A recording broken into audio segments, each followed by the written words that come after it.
तर आपण पाहतोय पंकजा मुंडे आता राज्यसभेवर त्यांना पाठवण्याची सध्या शक्यता वर्तवली जाते। तसा प्रस्ताव महाराष्ट्र भाजपने केंद्रीय नेतृत्वाकडे पाठवल्याची माहिती सुद्धा मिळते। त्यामुळे पंकजा मुंडे यांना आता राज्यसभेवर पाठवण्यासाठी देवेंद्र फडणवीस यांनी भाजपच्या केंद्रीय नेत्यांना विनंती केल्याची माहिती सुद्धा मिळते।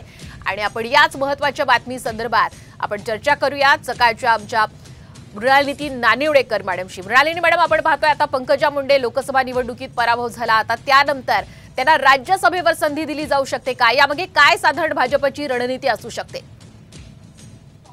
विधानसभा निवडणुकींना सामोरं जाताना भारतीय जनता पक्षाला महाराष्ट्रातल्या सामाजिक ताण्याबाण्यांचा विचार करावा लागणार आहे।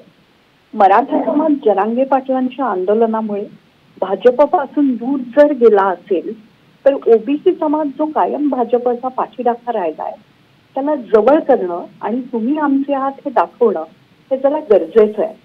या समाजाचे गोपीनाथ मुंडे हे नेते आहेत आणि त्यांच्या कन्या पंकजा मुंडे यांच्याबद्दल त्या समाजात असलेला आदर, पंकजा मुंडे यांची आक्रमक प्रतिमा हे लक्षात घेता भारतीय जनता पक्षाच्या महाराष्ट्र प्रदेशाला विशेषतः देवेंद्र फडणवीसांना त्या राज्यसभेत असाव्या, त्यांना मानाचं पद दिलं जावं असं गरजेचं वाटत असावं। आपण काही दिवसांपूर्वी पाहिलं की त्या पराभूत झाल्या म्हणून त्यांच्या चाहत्यांनी अगदी आत्महत्या करण्यापर्यंत पाऊल उचललं।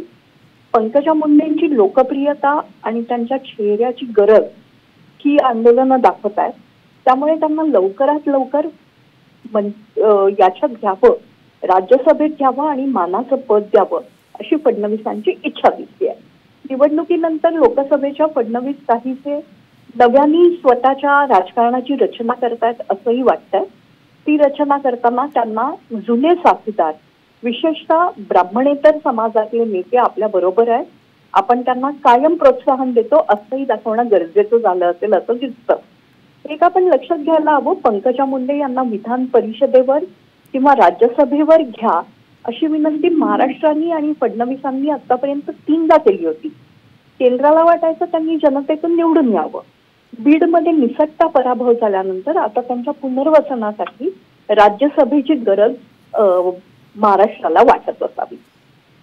अगदी मृणालिनी मॅडम, ज्या पद्धतीने आपण म्हणालात की पंकजा मुंडे यांचं पुनर्वसन या माध्यमातून होऊ शकतं, पण मग याचा फायदा विधानसभा निवडणुकीमध्ये भाजपला कशा पद्धतीने होऊ शकतो?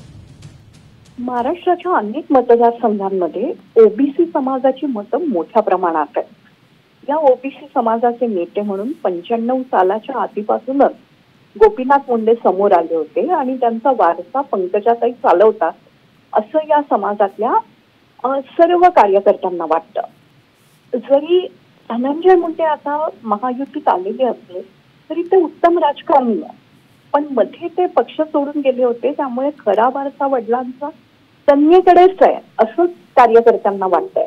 आणि या ओबीसी समाजाला भारतीय जनता पक्ष जर मराठा समाजासाठी आरक्षण देतोय तर आपल्यासाठी काय करतोय असा प्रश्न निर्माण झालेला आहे। त्यामुळे या ओबीसी समाजाचा चेहरा असलेल्या पंकजाताई तिथे हव्या। निश्चित धन्यवाद मृणालिनी मॅडम, आपण दिलेल्या या संपूर्ण विश्लेषणाबद्दल। तर सकाळच्या सहयोगी संपादक मृणालिनी नानिवडेकर या आपल्याशी बातचीत करत होत्या। तर आपण आत्ताच्या घडीची मोठी बातमी पाहतोय, पंकजा मुंडे यांना भाजप राज्यसभेवर पाठवणार असल्याची सूत्रांनी ही महत्त्वाची माहिती दिली आहे। महाराष्ट्र भाजपने तसा प्रस्ताव केंद्रीय नेतृत्वाकडे पाठवल्याची सुद्धा माहिती मिळते। आपण सकाळ वृत्तपत्राची ही एक्सक्लुझिव्ह बातमी पाहतोय। पंकजा मुंडे यांना राज्यसभेवर पाठवण्यासाठी आता देवेंद्र फडणवीस यांनी भाजपच्या केंद्रीय नेत्यांना विनंती केल्याची सुद्धा माहिती मिळते। पंकजा मुंडे यांचा बीड लोकसभा मतदारसंघात पराभव झाला। आगामी विधानसभा निवडणुकीसाठी आता भाजपची ही रणनीती असल्याचं सुद्धा बोललं जात आहे।